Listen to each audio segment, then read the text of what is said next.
Hello, I'm Chenzi Xu from the University of Oxford. Today, I would like to present to you neutral tone in Mandarin broadcast news speech. I'll start with some introductions of Mandarin neutral tones and move on to the data and methods that were used in my study, and then present to you some of the findings. We can have a little bit discussion at the end. Many of us know that Mandarin has 4 lexical tones. They are usually illustrated with this classic example of the quadruplets of the syllable ma in 4 tones. They aren't really any instructions of how to pronounce a neutral tone, apart from producing it in a light or soft manner. According to some previous studies, neutral tones are always unstressed, usually with reduced duration and vowel contrasts. They never occur in the initial positions of any words or phrases. They have varied pitch realizations that heavily depend on the preceding syllable. We'll talk more about this in the next slide. There are different types of neutral tones. Some are obligatory. There are a small number of functional morphemes that are considered toneless because they don't have a lexical tone alternative. Some others are optional, so they serve as an allophonic variation to lexical tones in words and phrases. The pitch pattern of a neutral tone varies a lot. These tables summarized the findings of 4 previous studies. As you can see, their conclusions or descriptions are rather different. There are also some phonological attempts on interpreting neutral tone as feature spreading or having some sort of underlying target. This study adopts a corpus approach with a relatively big amount of data, and we are trying to answer the question, how exactly is the neutral tone realized phonetically? So we used the 1997 Mandarin broadcast news speech corpus consisting of 16,000 Hz monophonic sound recordings. There are also automatically time-aligned transcripts, but some recordings are not included in our study. Special broadcasts with background music or noise, they are not included, and also interviews with other speakers with a non-standard accent. So in the end, we have sound recordings from 21 speakers, 13 males and 8 females. From these sound recordings, we further extract some sequences containing 1 or more neutral tones. As a result, we have 2 types of data. Firstly, disyllabic sequences in which 1 neutral tone syllable follows a lexical tone syllable. We notate this as XN sequences, in which X refers to any of the 4 lexical tones.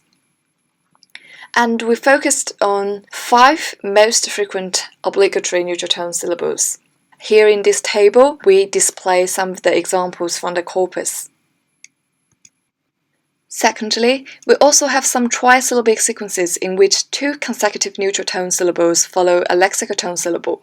We notate this as X and 1 and 2, and you can see some of the examples here.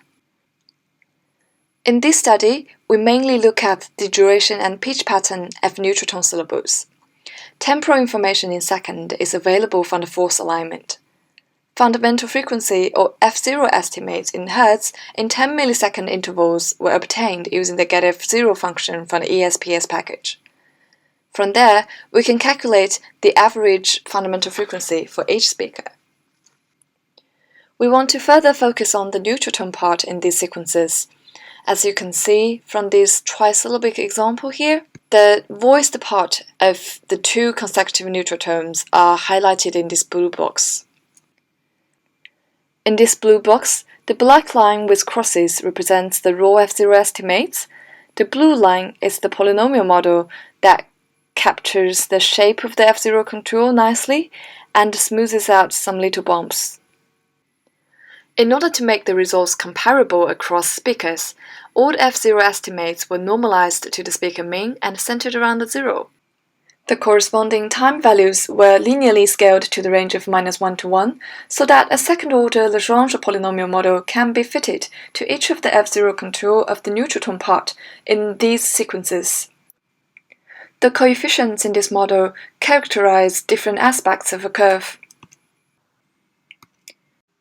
This graph further illustrates that coefficients C1, C2, C3 indicate the average height, slope, curvature of a curve respectively.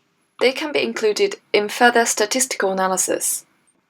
Would you like to know whether or how the shape of F0 contour of a neutral tone is predicted from the preceding lexical tone category? We did linear mixed effects models analysis. The dependent variables are the coefficients. The fixed effects predictor is the preceding tone category, while the random effects are the speakers. For the disyllabic sequences, we also included the neutral tone particles as random effects. Here come the results. Let's look at the duration of a neutral tone syllable first. I'd like to point out that some neutral tone syllables in the corpus are devoiced or having a creaky voice, so no pitch tracks are generated. Those syllables were excluded from the pitch analysis but included in the duration analysis. Here we have over 8,000 neutral tone tokens.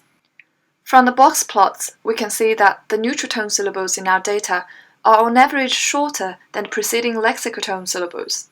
This is consistent with the findings of previous studies. However, we can't yet hastily draw our conclusions.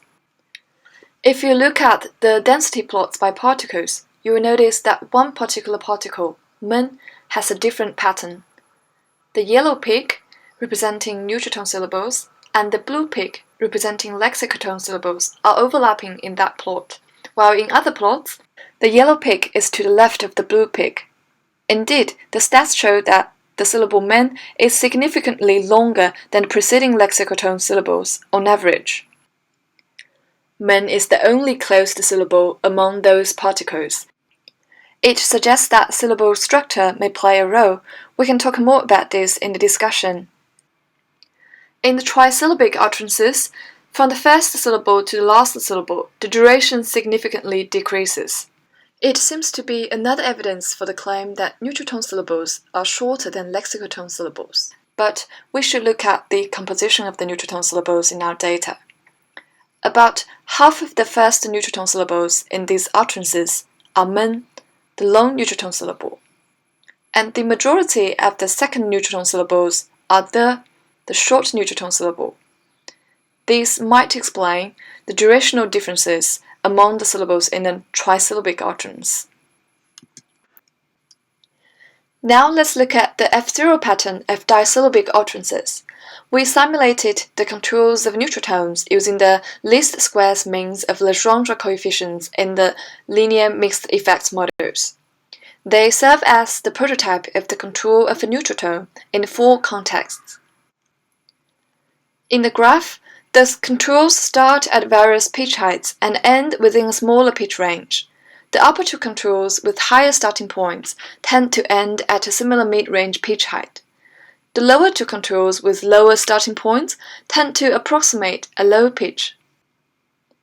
We should look at the distribution of the data points. The graphs here show the modeled F0 distribution at the beginning and the end of neutral tone syllables in our data. The kernel density distribution at the end of the neutral tone syllables reveal two major peaks. They are also represented by two Gaussian distributions. The Gaussian distribution with higher mean has larger variance. For trisyllabic utterances, all four simulated F0 contours tend to converge at a low pitch at the end of the voicing part of two consecutive neutral tones. This pattern seems to complete the previous pattern of a single neutral tone, as the first half of the graph resembles the shape of the graph of a single neutral tone. The upper two contours end at the mid-range at the end of the first syllable, continue to go lower. From the distribution of the data, at the end of two consecutive neutral tones, a single peak emerges. The Gaussian distribution for all the data points at the end has a mean of minus 0.16, which indicates that F0 is on average 16% lower than the average F0 of a speaker. Having presented the findings, I'd like to discuss two issues here. First, are all neutral tone syllables shorter? Many factors could possibly influence the statistical results that may lead to a plausible claim that a neutral tone syllable is shorter. Our data suggests that the length of a neutral tone syllable is sensitive to its syllable structure. It can be the case that unstressed neutral tone provides a context for vowel shortening in CV syllables, similar to closed syllables.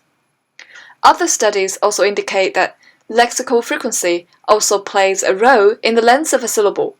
Functional morphemes, particularly the and the, are the most frequently used syllables, and they tend to be shorter in duration, lower in pitch and intensity. Second, do neutral tone syllables have a target? Our results suggest that neutral tone syllables approximate or approach a low-pitch target. Different from the lexical low tone, the variance of reaching the low target at the end of a single syllable for neutral tone is much larger. How does the large variance from target affect our perception? How is the neutral tone perceived differently from the lexical low tone? I'll leave those questions for future work. These are the references used in the article. Thanks for listening. Feel free to leave any comments. I'm happy to hear about them. Thank you very much.